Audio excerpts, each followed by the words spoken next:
आम आदमी पार्टी और कांग्रेस के गठबंधन को 20 वोट पड़ने थे, हमें 12 वोट पड़े और हमारे 8 वोट इनवैलिड घोषित कर दिए गए और भाजपा का एक भी वोट इनवैलिड नहीं घोषित किया गया। अवैध घोषित किया जाता है या इनवैलिड करार दिया जाता है तो उस वोट को दोनों पार्टियों के काउंटिंग एजेंट को दिखाया जाता है अवैध घोषित करने से पहले। आज ना इलेक्शन एजेंट को दिखाया गया, ना डीसी को दिखाया गया और बस एक एक कर आम आदमी पार्टी के वोटों को और कांग्रेस पार्टी के वोटों को अवैध घोषित कर दिया गया।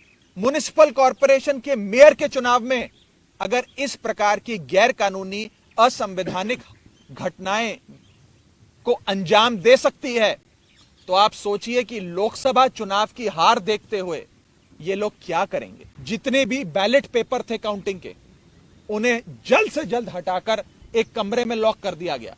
न जाने उन बैलेट पेपर्स के साथ इन लोगों ने आगे क्या किया होगा। बैलेट पेपर तक किसी पार्टी के किसी प्रत्याशी को, किसी काउंसलर को नहीं दिखाया गया। बैलेट पेपर तक गायब कर दिया गया। आज जो हमने चंडीगढ़ मेयर चुनाव में देखा वो सिर्फ एक असंवैधानिक या गैर कानूनी चीज ही नहीं थी, बल्कि राष्ट्रद्रोह था, देशद्रोह था। आज जो हमने फर्जीवाड़ा, जो गैर कानूनी काम, जो इलीगैलिटी चंडीगढ़ मेयर चुनाव में देखी है, उसे सिर्फ और सिर्फ राष्ट्रद्रोह कहा जा सकता है। आप सब ये बात जानते हैं कि मेयर के चुनाव में 20 वोट इंडिया गठबंधन के पास थे और मात्र 16 वोट भारतीय जनता पार्टी के पास थे। 15 और साथ में अगर मैं एक और अन्य वोट भी जोड़ दूं, जहां 20 वोट आम आदमी पार्टी और कांग्रेस पार्टी के इंडिया गठबंधन के पास थे, वहां गठबंधन का जीतना, इंडिया अलायंस का जीतना तय था। और अपनी हार को सामने देख बीजेपी ने षड्यंत्र रचे। सबसे पहले 18 जनवरी को होने वाले चुनाव में प्रिसाइडिंग अफसर, जो चुनाव कराता है अफसर, उसे बीमार करके अस्पताल में भर्ती करा दिया ताकि उस दिन चुनाव ना हो। फिर चुनाव की जब नई तारीख आई जो हाईकोर्ट ने निर्धारित करी, उस बीच ऑपरेशन लोटस करके आम आदमी पार्टी की और कांग्रेस के पार्षदों को खरीदने की कोशिश करी गई। जब बीजेपी का ऑपरेशन लोटस भी फेल हो गया तो बीजेपी ने आज आप सबकी आंखों के सामने और आप सबके कैमरों में कैद जो फर्जीवाड़ा किया है, पहले मैं सिलसिलेवार तरीके से आपको बताना चाहता हूं। बीजेपी ने अपने ही पार्टी के माइनॉरिटी विंग के ऑफिस बियरर को प्रिसाइडिंग अफसर बनाया, यानी कि जो शख्स घोषित भाजपा का सदस्य है, उनका ऑफिस बियरर है, पदाधिकारी है, उस माइनॉरिटी विंग के सेक्रेटरी को प्रिसाइडिंग अफसर बनाकर उसकी देखरेख में चुनाव कराने की घोषणा करी। चुनाव में जब वोटिंग समाप्त हुई और काउंटिंग की बारी आई तो इस भाजपा के ऑफिस बियरर प्रिसाइडिंग अफसर ने किसी भी पार्टी के इलेक्शन एजेंट को आगे नहीं आने दिया। आप सब जानते हैं, आप सब चंडीगढ़ मेयर चुनाव देखते आए हैं, जब भी वोटों की गिनती होती है तो इलेक्शन एजेंट, तमाम पार्टियों के इलेक्शन एजेंट अपनी आंखों के सामने काउंटिंग टेबल पे खड़े होकर काउंटिंग करवाते हैं। लेकिन पहली बार इतिहास में देखा गया कि इलेक्शन एजेंट्स को दूर कर दिया गया, उन्हें टेबल के नजदीक नहीं आने दिया गया। और उसके बाद जो हुआ, आपने देखा कि कैसे भाजपा के इस पदाधिकारी ने, जो प्रिसाइडिंग अफसर था आज के चुनाव का, उसने अपने पेन से बैलेट पेपर पर इंक लगा लगाकर उस सारे बैलेट पेपर को इनवैलिड किया और फिर चुनावों की गिनती में, वोटिंग में, वोट काउंटिंग में उस एक एक बैलेट पेपर को इलीगल घोषित किया। पहली बार चंडीगढ़ मेयर चुनाव में कुल 36 वोटों में से 8 वोट इनवैलिड घोषित कर दिए गए। इतिहास में आज तक नहीं हुआ। आम आदमी पार्टी और कांग्रेस के गठबंधन को 20 वोट पड़ने थे, हमें 12 वोट पड़े और हमारे 8 वोट इनवैलिड घोषित कर दिए गए और भाजपा का एक भी वोट इनवैलिड नहीं घोषित किया गया। भाजपा के और उनके कुल वोट 16 थे, उनको 16 वोट पड़े और आम आदमी पार्टी के 20 में से 8 वोटों को इनवैलिड यानी कि अवैध घोषित करके हमारे वोटों को घटाकर 12 कर दिया गया। साथियों, जब भी किसी भी वोट को अवैध घोषित किया जाता है या इनवैलिड करार दिया जाता है तो उस वोट को दोनों पार्टियों के काउंटिंग एजेंट को दिखाया जाता है अवैध घोषित करने से पहले। यह डमी बैलेट पेपर है जो मैं आप सबके सामने लाया हूं।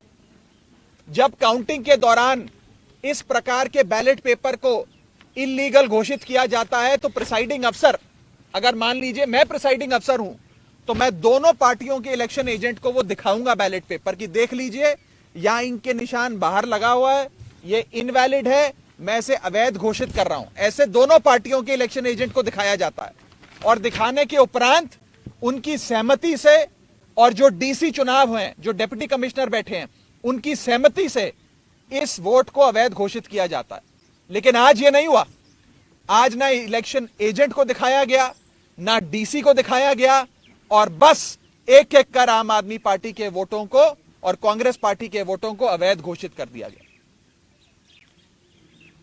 यह दिखाता है कि भारतीय जनता पार्टी इतने छोटे से एक मेयर के चुनाव में, म्युनिसिपल कॉरपोरेशन के मेयर के चुनाव में अगर इस प्रकार की गैर कानूनी असंवैधानिक घटनाएं को अंजाम दे सकती है तो आप सोचिए कि लोकसभा चुनाव की हार देखते हुए ये लोग क्या करेंगे।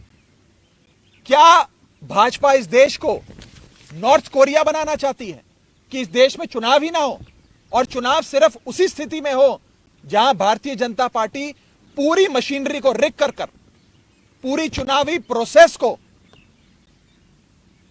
विशिएट कर चुनाव जीत सके। साथियों, मैं अनिल मसीह जो भारतीय जनता पार्टी के माइनॉरिटी विंग के पदाधिकारी हैं और आज के प्रिसाइडिंग अफसर हैं, उनके खिलाफ कार्रवाई की मांग करता हूं। आपराधिक मामला दर्ज होना चाहिए और उनकी गिरफ्तारी होनी चाहिए। ऐसे लोग और ऐसी पार्टियां जो हमारे देश की लोकतंत्र की सरेआम हत्या कर रहे हैं, उन लोगों को बाहर रहने की कोई आवश्यकता नहीं है। उन लोगों की सही जगह जेल है, उन लोगों को जेल होनी चाहिए। और मैं एक और आपको फैक्ट बताना चाहता हूं, जब भी काउंटिंग के दौरान कोई भी इलेक्शन एजेंट पार्टी का ऑब्जेक्शन रेस करता है तो उस ऑब्जेक्शन को डिप्टी कमिश्नर और वहां पर बैठे जो इलेक्शन ऑफिसर्स होते हैं उनसे सलाह मशवरा करके उसका हल किया जाता है। आज पूरे सदन में हंगामा चल रहा था, लोग आपत्ति दर्ज कर रहे थे, प्रिसाइडिंग अफसर के कंडक्ट पे सवाल खड़े कर रहे थे, लेकिन प्रिसाइडिंग अफसर इलेक्शन कराते रहे, काउंटिंग करते रहे और जैसे ही बीजेपी के कैंडिडेट को उन्होंने घोषित किया बतौर विजेता, उसके बाद जितने भी बैलेट पेपर थे काउंटिंग के, उन्हें जल्द से जल्द हटाकर एक कमरे में लॉक कर दिया गया। न जाने उन बैलेट पेपर्स के साथ इन लोगों ने आगे क्या किया होगा। बैलेट पेपर तक किसी पार्टी के किसी प्रत्याशी को, किसी काउंसलर को नहीं दिखाया गया, बैलेट पेपर तक गायब कर दिया गया। यह आज सरेआम देश का एक महत्वपूर्ण शहर चंडीगढ़ में आप सबकी आंखों के सामने घटा है। मैं बस इतना ही कह सकता हूं कि भारतीय जनता पार्टी इंडिया गठबंधन से इतना घबरा गई है, इतना डर गई है कि अब वो इस प्रकार की असंवैधानिक घटनाएं, गैर कानूनी घटनाओं को अंजाम दे रही है।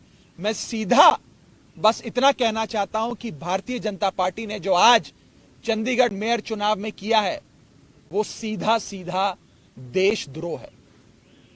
ये देशद्रोह से कम चीज नहीं है और इन लोगों के खिलाफ कार्रवाई होनी चाहिए, नहीं तो इस देश के आम आदमी का लोकतंत्र से और चुनावी प्रक्रिया से विश्वास उठ जाएगा।